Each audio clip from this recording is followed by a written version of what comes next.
एक पेड़ माँ के नाम। हर किसी को माँ के प्रति श्रद्धा होती है और मैं भी देशवासियों को कहूंगा कि आने वाले समय में कभी आपकी माता जी का जन्मदिन हो, क्या कोई और शुभ दिन हो, अपनी माँ के नाम पर एक पेड़ लगाइए और माँ जीवित है तो साथ लेकर जाइए, उनकी फोटो आप सोशल मीडिया में अपलोड कीजिए और माँ नहीं है तो उनकी फोटो रख करके एक पेड़ लगाइए और वो अपनी माँ का भी सम्मान होगा और धरती माँ की सेवा होगी। माँ के नाम एक पेड़ लगाइए। यह शब्द हैं प्रधानमंत्री श्री नरेंद्र मोदी जी के, जो उन्होंने 21 जुलाई को वन महोत्सव के अवसर पर कहे। देशवासियों से अपील की अपनी माँ के नाम पर पेड़ लगाइए। लेकिन उसी दिन उनके ही मंत्री ने लोकसभा में जानकारी दी कि छत्तीसगढ़ के हसदेव जंगल में 3,68,217 पेड़ काटे जाएंगे कोयला खनन के नाम पर। क्या यह विडंबना नहीं? एक और हरियाली का संदेश, दूसरी ओर जंगलों की बलि। हसदेव अरण्य छत्तीसगढ़ का सबसे बड़ा वन क्षेत्र है। यहाँ 1500 से ज़्यादा वनस्पति प्रजातियाँ, हाथियों से लेकर तेंदुओं तक कई वन्य जीवों का घर है। पर अब सरकार ने PEKB फेज 2 परियोजना के तहत कोयला खनन की अनुमति दे दी है। 3,68,217 पेड़ काटे जाएंगे। इससे टाइगर रिजर्व, कॉरिडोर, आदिवासी गांव और पारिस्थितिकी तंत्र पर सीधा असर होगा। लेकिन सवाल है, जब देश अक्षय ऊर्जा की ओर बढ़ रहा है तो कोयला क्यों? भारत में अक्षय ऊर्जा की स्थिति, अक्षय यानी रीन्यूएबल एनर्जी की, 2024 तक कुल स्थापित ऊर्जा क्षमता 424 गीगावाट, अक्षय ऊर्जा से 134 गीगावाट, करीब 32%, जिसमें सौर ऊर्जा यानी सोलर एनर्जी 72 गीगावाट, पवन ऊर्जा 45 गीगावाट और बायोमास, हाइड्रो और अन्य से 17 गीगावाट मिलता है।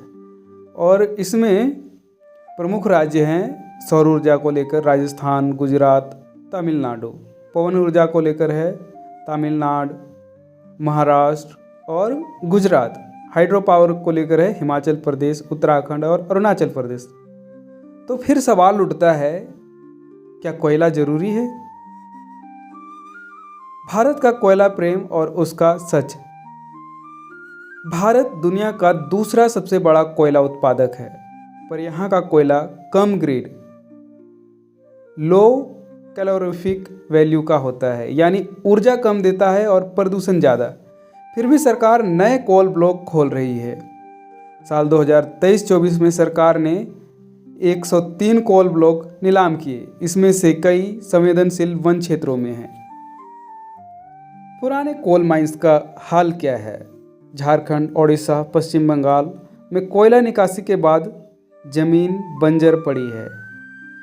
जंगल खत्म, पानी के स्रोत सूख चुके हैं और आदिवासी विस्थापित हो चुके हैं। तो ऐसे में भारत के पास क्या विकल्प है? क्या भारत के पास विकल्प है? हाँ, विकल्प है। सौर ऊर्जा, गांव-गांव में सोलर माइक्रोग्रिड संभव है। न्यूक्लियर पावर, सुरक्षित विकल्प में यह बढ़ सकते हैं। ग्रीन हाइड्रोजन मिशन शुरू हो चुका है। कोल माइंस की रिहैबिटेशन, पुराने माइंस को फॉरेस्ट पार्क या वाटर बॉडी में बदला जा सकता है। लेकिन इसके लिए चाहिए राजनीतिक इच्छा शक्ति और दीर्घकालिक यानी कि आगे की सोच।